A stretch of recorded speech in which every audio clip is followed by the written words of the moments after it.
घड़ी चेन उसे उतार कर बाहर रखो और अपने रोल नंबर के हिसाब से जाकर अंदर बैठ जाओ। और तुम ये क्या पहना तुमने? निकालो इसको।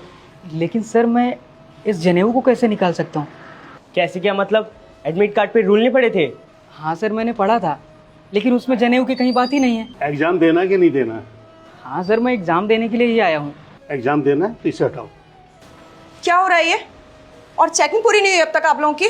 जी मैम, चेकिंग हो गई है। अगर चेकिंग हो गई है तो ये लाइन किस लिए लगा रखी है? तुमको नहीं पता कि फ्लाइंग किसी भी टाइम आते होंगे चेकिंग के लिए? अरे लाइन क्लियर करो जल्दी। हाँ मैम, मैं जल्दी ठीक करती हूँ। ये क्या पहना है तुमने? मैम ये मेरा मंगलसूत्र है। बाहर जाओ और ये सब खोल कर आओ। लेकिन मैम जब दूसरी लड़की अंदर जा सकती है तो हम क्यों नहीं? आपने उनको तो भेज दिया और हमें क्यों नहीं? हाँ, हम लोगों ने उन लोगों को अंदर भेजा क्योंकि उन लोगों के लिए कोई रूल्स नहीं बनाए, तो वो लोग अंदर जा सकते हैं। मतलब मैम? मतलब ये कि गाइडलाइन में गवर्नमेंट ने ये कहा है कि घड़ी या मंगलसूत्र इस तरह का कोई भी सामान पहन के तुम एग्जाम हॉल में नहीं जा सकती, समझी? माफ़ कीजिएगा मैम, ये आप गलत कर रही हैं। जब दूसरे कम्युनिटी के लोग अंदर जा सकते हैं तो मैम ये हमारे लोगों के साथ ऐसा भेदभाव क्यों? लो, इतनी देर से इन लोगों को रूल समझा रही थी, अब एक नया आ गया, अब इसे सारे रूल समझाने पड़ेंगे। ओ हेलो, शादी में आए हो या एग्जाम देने? रूल्स नहीं पता तुम्हें? मुझे रूल्स पता है मैम। अच्छा, तो तुम्हें रूल्स पता है। अगर तुमको रूल्स पता है तो जाओ और चेंज करके आओ। क्यों मैम, इन कपड़ों में क्या दिक्कत है? इन कपड़ों में मैं एग्ज़ाम क्यों नहीं दे सकता? और तुम अभी तक हटाया नहीं तुमने इसको? 10 मिनट रह गया एग्जाम स्टार्ट होने में, हटाओ इसको। सॉरी सर, लेकिन मैं इस जनेऊ को नहीं निकाल सकता। अरे सर, मैम, इनसे बहस करने का ना कोई फायदा नहीं है। आप एक काम करिए, आप बाकी बच्चों की चेकिंग करिए, इन्हें अंदर जाने दीजिए। मैम आपने दूसरे स्टूडेंट को बिना चेक किए जाने दिया, हमें भी जाने दीजिए ना। क्या बोल रहा है ये? जाने दीजिए, हमें भी एग्ज़ाम देने। समझ नहीं आ रहा आप लोगों को क्या बोल रही हूँ मैं? अगर अंदर जाना है तो सारा सामान बाहर निकाल के जाना होगा, ये घड़ी मंगलसूत्र सब कुछ। और हाँ, यहाँ तक कि एक धागा भी मुझे अंदर नहीं चाहिए, समझे? और तुम चेंज करके आओ। क्यों मैम, आखिर दिक्कत क्या है इन कपड़ों में? मैं इसी कपड़े में एग्ज़ाम देने जाऊँगा। देख, ये ज्यादा भाषणबाजी ना मेरे सामने मत दे। मुझे पता है कि मुझे मेरा काम कैसे करना है और कैसे नहीं। स्टूडेंट है और स्टूडेंट बन के रहे, टीचर बनने की कोशिश मत कर। मैम, जो फ्लाइंग चेकिंग के लिए आने वाली थी वो आ चुकी है। कहाँ है? मुझे तो कहीं नहीं दिख रही है अभी तक। मैम, आपके सामने तो खड़े हैं आनंद मंडल सर, आईएएस ऑफिसर, सारी चेकिंग के लिए आए हैं। क्या? IAS officer? I am sorry sir. Sir आप मेरे साथ अंदर आइए ऑफिस में। क्यों मैम? सर आपकी बोलती क्यों बंद हो गई? अब करो ना बदतमीजी इनके साथ, करो बदतमीजी। सर आप एक टीचर हैं, यहाँ टीचर है ना, आपको बच्चे से अच्छे से बात करना चाहिए, ना कि बदतमीजी से बात करना चाहिए। बताइए, आपने जो इसके साथ बिहेव किया वो सही था? टीचर को ऐसा करना शोभा देता है? बोलिए सर, नहीं ना? अगर आप ही बदतमीजी करेंगे तो बच्चे क्या सीखेंगे?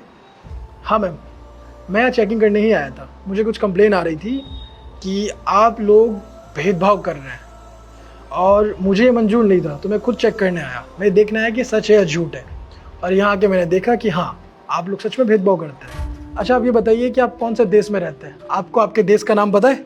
जी सर। बताइए बताइए।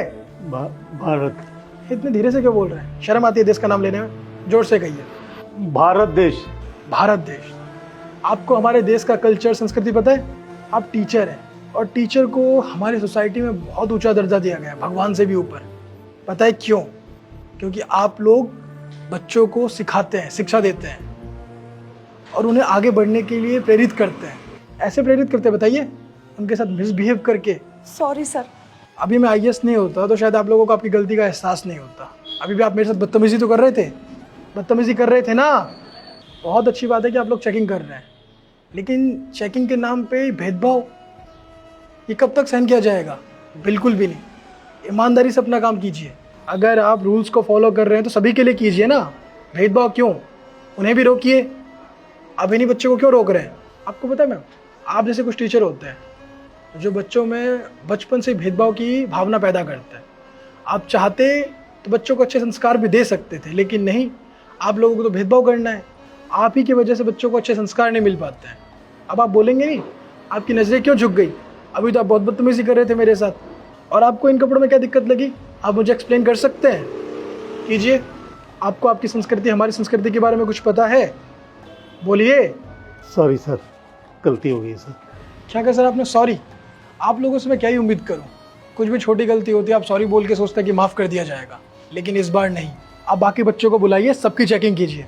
अगर रूल फॉलो करना है तो सबके लिए फॉलो करवाइए। और क्या दिक्कत है इस जनेऊ में बताइए? इसमें नकल ले जाएगा बच्चा, इस मंगलसूत्र में नकल ले जाएगा? मैम सर, आप न्यूज़पेपर पढ़ते हैं? उसमें न्यूज़ आती होगी, जब भी कोई एग्ज़ाम होता है तो उससे पहले ही पेपर लीक हो जाता है। पता है कौन करता है पेपर लीक? आप जैसे टीचर ही करते हैं। जो बेचारे बच्चे मेहनत करते हैं, ईमानदारी से पढ़ते हैं, वो तो पीछे रह जाते हैं। तब तो ये रूल फॉलो नहीं करते आप, तब क्यों पेपर लीक हो जाता है? युवाओं को नौकरी नहीं मिल पाती है, वो आगे बढ़ नहीं पाते हैं, उन्हें मजदूरी करनी पड़ती है, तब फिर से आपको रूल याद नहीं आता है। लेकिन जब कोई गरीब बच्चा एग्ज़ाम देने आता है तब आपको रूल पता चल जाता है। ऐसा क्यों? ये भेदभाव कब तक होता रहेगा? पता है, सोसाइटी में हमेशा एक सम्मान रहना चाहिए, सभी धर्मों को, जाति को एक साथ मिलजुल के रहना चाहिए, ना कि भेदभाव करना चाहिए। हम सब इंसान हैं एक बराबर, तो प्लीज़ ये भेदभाव मत कीजिए। लास्ट वार्निंग दे रहा हूँ, अगर दोबारा ऐसी गलती हुई तो आप दोनों को डिसमिस कर दिया जाएगा, समझे? मैं तो सोच रहा हूँ अभी कर दूँ डिसमिस। नहीं नहीं नहीं साहब, साहब हमारा परिवार है, बच्चे हैं साहब। परिवार, बस इसी चीज़ को देखते हुए मैं आप लोगों को माफ़ तो नहीं कर रहा हूँ, लेकिन लास्ट वार्निंग दे रहा हूँ। दोबारा अगर आपने भेदभाव किया बच्चों में तो मुझसे बुरा और कोई नहीं होगा, समझे मेरी बात? ठीक है सर। इनकी चेकिंग कीजिए, लेकिन ये जनेऊ नहीं हटना चाहिए, समझे मेरी बात? और हाँ, तुम भी, ये मंगलसूत्र नहीं हटना चाहिए, समझी? चलो चेक करो और अंदर भेजो सबको। जाओ चेक करके। नियम हमेशा ऐसे ही होने चाहिए जिससे हमारा अस्तित्व खराब ना हो। आप अपने अस्तित्व को पहचानिए, अपने कल्चर को पहचानिए और ये पता करिए कि आप क्या है, आपका इतिहास क्या है, हम आज यहाँ हैं तो किस वजह से हैं। तो प्लीज़ इन चीज़ों पे फोकस कीजिए और हमेशा इसी तरीके से रहिए। कभी भी बदलाव ज़रूरत नहीं है जिस बदलाव से आपके इतिहास पे फ़र्क हो, आपके कल्चर में फ़र्क हो, आपकी संस्कृति में फ़र्क हो। तो ऐसा बदलाव हमें नहीं चाहिए। बदलाव कीजिए जिससे, मतलब ये बदलाव का मतलब ये नहीं कि आप वेस्टर्न संस्कृति को अपनाएं। हमारी संस्कृति बहुत बेस्ट है, इसी को अपनाइए, इसी के साथ रहते हुए बदलाव कीजिए, आगे बढ़ते रहिए। ये जो वीडियो अभी आप देख रहे हैं, ये आप में से ही किसी शख्स ने भेजी थी, बहुत प्यारी स्टोरी थी, इसलिए हमने इस पर वीडियो बनाई, आप तक पहुँचाई है। तो अब आपका काम शुरू होता है, इस वीडियो को सभी फ्रेंड के साथ, फैमिली के साथ और हर उस शख्स के साथ शेयर कीजिए जिसके साथ आप ये मैसेज शेयर करना चाहते हैं, क्योंकि इस वीडियो में बहुत ही ज़्यादा इंपॉर्टेंट मैसेज है। तो जल्दी से शेयर कीजिए और साथ ही कमेंट करके बताइए कि इस वीडियो का सही मोरल क्या है, सही मैसेज क्या है। कमेंट कीजिए, मैं आप लोगों के कमेंट का वेट कर रहा हूँ। और इस वीडियो को जल्दी से शेयर कीजिए, क्योंकि आपका एक एक मोटिवेशन हमारे लिए बहुत, मतलब आपका एक एक शेयर हमारे लिए बहुत मोटिवेशन होता है। तो जल्दी से शेयर कीजिए और हमेशा ऐसे मुस्कुराते रहिए। हमारे यूट्यूब चैनल को सब्सक्राइब कीजिए, हमारे फेसबुक को फॉलो कीजिए। हमेशा से मुस्कुराते रहिए, खुश रहिए। Thank you.